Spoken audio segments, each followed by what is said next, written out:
radioactive contamination come from? Simple. It came from the federal government. Beginning in the 1940s in the Manhattan Project, St. Louis was a center of development for uranium. But what did the federal government do when the Manhattan Project concluded? Well, we know more today after 15,000 pages of documents that had previously not been released were obtained by a parents' rights group in St. Louis and shared with news organizations. Here's what we learned: that the federal government gave this radioactive waste, fobbed it off onto companies in the region who did what? Who poisoned the water, who poisoned the soil, who poisoned the air, and the government knew about it. Oh yeah, they knew about it. They knew about it for decades, and for year upon year upon year, they played down the threats. They tried to hide the evidence. They told the people of St. Louis, oh, everything's fine. Now, don't be worried. Don't worry at all. It's all fine. And meanwhile, kids playing along a creek filled with radioactive waste, kids going to school in buildings contaminated by the waste, residents coming out to houses, building homes in areas contaminated. And then the government wonders why the levels of cancer and autoimmune diseases and rare genetic disorders have spiked in the St. Louis region. Oh, we know. We know. It's because of the radioactive material from the federal government dumped into the St. Louis water and air and soil. Let's just review what we have learned. We now know that as early as 1949, that's right, 1949, the federal government paid a contractor, private contractor, to dispose of waste, but instead that contractor left the radioactive waste in steel drums sitting out in the open, in the elements, right next to a creek called Coldwater Creek, familiar to just about everybody who lives in the St. Louis region. It's familiar because whole housing developments and neighborhoods and, yeah, schools have been built along Coldwater Creek. Well, as early as the 1940s, that radioactive waste began to leach out of those steel drums into the water, and it gets worse.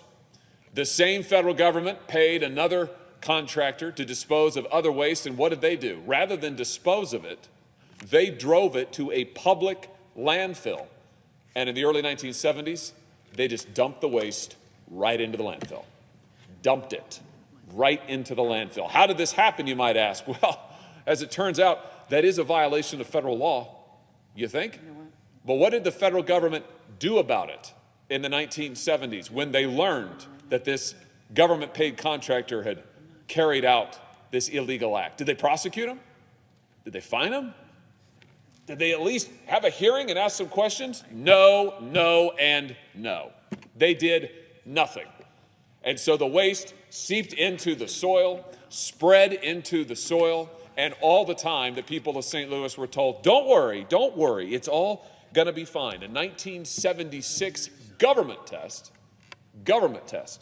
revealed that the levels of radiation in the creek water were at extremely dangerous levels. 1976.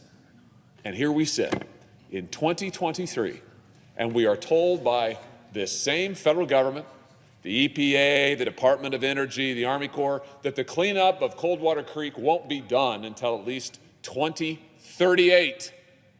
Earlier this year, the school alongside Coldwater Creek, an elementary school, had to close, apparently permanently, because of radioactive contamination found inside the school. Now, in response to that, this body took action and passed my bill to mandate federal cleanup of the school, and if it can't be cleaned up, a new school to be built. And I thank my colleagues for their unanimous support for that activity. But that's not going to be enough. No, it is clear today that further action is needed because the federal government has caused this harm. I want to be crystal clear about this. This is not the people of St. Louis saying that we had a weather incident, which would be bad enough. It's not a natural disaster, which would be terrible. No, no, no. This is their government using them essentially as human guinea pigs. This is their government dumping radioactive material into their water, into their soil, and then lying to them about it. not even for a year or 2 years, but for 3/4 of a century. And it still continues today. As I stand here, the Army Corps of Engineers insists there needs to be no further testing, either around the elementary school, which is now closed, or anywhere else in the St. Louis region. And at the same time, the EPA is admitting that the radioactive contamination of the soil has spread further than they previously admitted. I mean, what is it going to take to get some basic justice for the people of St. Louis? We're talking, Madam President, about working people. These are people who moved to these regions of the city in search of a quiet neighborhood, a good school for their kids, an opportunity to a better future.